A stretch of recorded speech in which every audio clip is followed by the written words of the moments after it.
नमस्कार, चलिए जानते हैं बिहार की सिलेक्टेड काम की और महत्वपूर्ण बड़ी खबरों को। पर इससे पहले वीडियो को लाइक करना बिल्कुल ना भूलें। बिहार के 569 शिक्षक होंगे बर्खास्त, शिक्षा विभाग ने कस दी नकेल। बिहार की सरकारी स्कूलों से गायब रहने वाले गुरुजी पर नकेल कसने वाली है। जी हां, स्कूल से फरार रहने वाले शिक्षकों को लेकर अब शिक्षा विभाग सख्ती से पेश आने वाला है। अब उन टीचर्स पर गाज गिरने वाली है जो बगैर किसी सूचना के स्कूल से फरार हैं। उन शिक्षकों को अब शिक्षा विभाग बर्खास्त करने वाला है। किसानों के लिए एक और योजना लेकर आई नीतीश सरकार, 10 लाख तक मिलेगा अनुदान। बिहार सरकार ने राष्ट्रीय कृषि विकास योजना के तहत कृषि उत्पाद भंडारण के लिए गोदाम निर्माण योजना शुरू की है। इस योजना के तहत फसल के भंडारण के लिए किसान 100 और 200 मीट्रिक टन के गोदाम को बना सकते हैं। इस पर सरकार 10 लाख रुपए तक का अनुदान दे रही है। जिला कृषि पदाधिकारी ने इस बारे में जानकारी दी। में घुसा पानी तो तेज प्रताप ने वीडियो बनाकर दिखाया, बोले विधायक के आवास का ये हाल। बिहार की राजधानी पटना में हुई झमाझम बारिश से राजधानी के कई पौष इलाके पानी से लबालब हो गए हैं। राज्य के पूर्व मुख्यमंत्री लालू प्रसाद यादव के बेटे और मौजूदा विधायक तेज प्रताप यादव के आवास में भी बाढ़ का पानी समा गया है। उन्होंने खुद एक्स पर इसकी जानकारी दी। राष्ट्रीय शिक्षक पुरस्कार के लिए 6 शिक्षक नामित, नीतीश सरकार ने केंद्र को भेजी सूची। नीतीश सरकार ने राष्ट्रीय शिक्षक पुरस्कार 2024 के लिए 6 शिक्षकों का चयन किया है। राज्य स्तरीय चयन समिति ने 4 शिक्षक और 2 शिक्षिकाओं के नामों की अनुशंसा की है। इसके तहत कैमूर के कुदरा तेहरानी न्यू प्राथमिक विद्यालय के प्रधानाध्यापक सिकेंद्र कुमार सुमन और उच्च माध्यमिक विद्यालय की सहायक शिक्षिका मेरी एडलिन शामिल हैं। शिक्षा स्वास्थ्य स्मार्ट मीटर के बाद विमान कंपनियों पर बरसे पप्पू यादव, मनमानी किराए पर पूछे सवाल। पूर्णिया सांसद पप्पू यादव ने लोकसभा में पूर्णिया में एयरपोर्ट बनाने की मांग के साथ साथ विमान संचालकों द्वारा यात्रियों के मनमानी ढंग से भाड़ा वसूली पर गंभीर सवाल उठाए हैं। उन्होंने सदन में इस मुद्दे को रखते हुए कहा कि वर्तमान में देश में एयरपोर्ट की संख्या बेहद कम है, जबकि यात्रियों से मनमाना किराया वसूला जा रहा है। इससे आम आदमी को हवाई यात्रा करना मुश्किल हो गया है। बिहार में एक बार फिर शराबबंदी पर सवार सियासत। बिहार में शराबबंदी को लेकर एक बार फिर बहस छिड़ गई है। जन स्वराज पार्टी के नेता प्रशांत किशोर और पीके ने मुख्यमंत्री नीतीश कुमार की इस नीति पर सवाल उठाए हैं। पीके ने पूछा है कि क्या वाकई बिहार को शराबबंदी की जरूरत थी। दिलचस्प बात यह है कि नीतीश कुमार के अपने ही करीबी पहले भी शराबबंदी की आलोचना कर चुके हैं। सासाराम में 60% अभ्यर्थी रहे अनुपस्थित, देर से पहुंचने पर नहीं मिली एंट्री।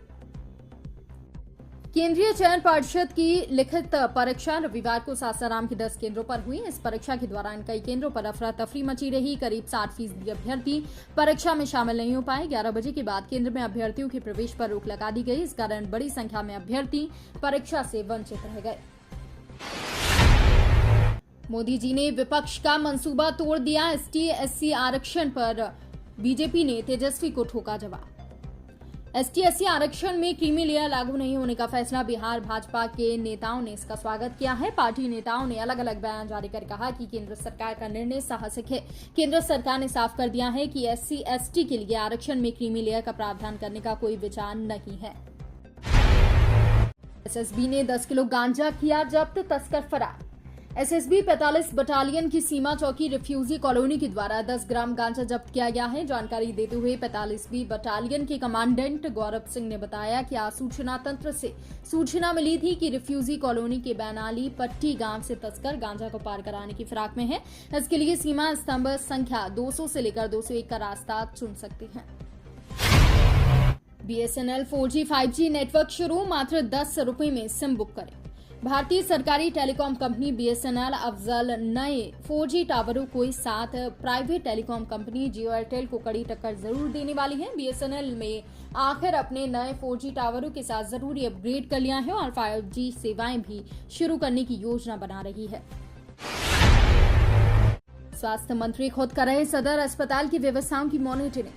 राज्य के स्वास्थ्य मंत्री मंगल पांडे मुंगेर सदर अस्पताल सहित सूबे के सदर अस्पतालों की व्यवस्थाओं की मॉनिटरिंग कर रहे हैं। इसके लिए मंत्री के आवास पर ही दूसरा कंट्रोल एंड कमांड सेंटर स्थापित किया गया है, जहां अस्पतालों में लगे हाई रेंज वाईफाई वाले CCTV फुटेज से मॉनिटरिंग की जा रही है।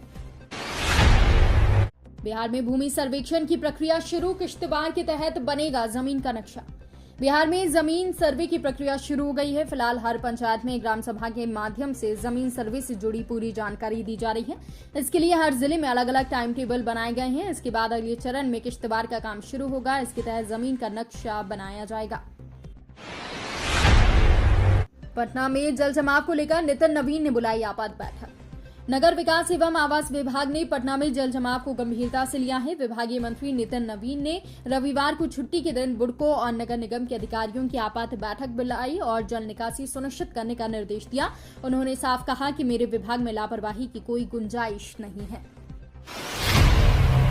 आतंकी मुठभेड़ में बिहार के लाल शहीद परिजनों ने कहा, गर्व है हमें उन पर।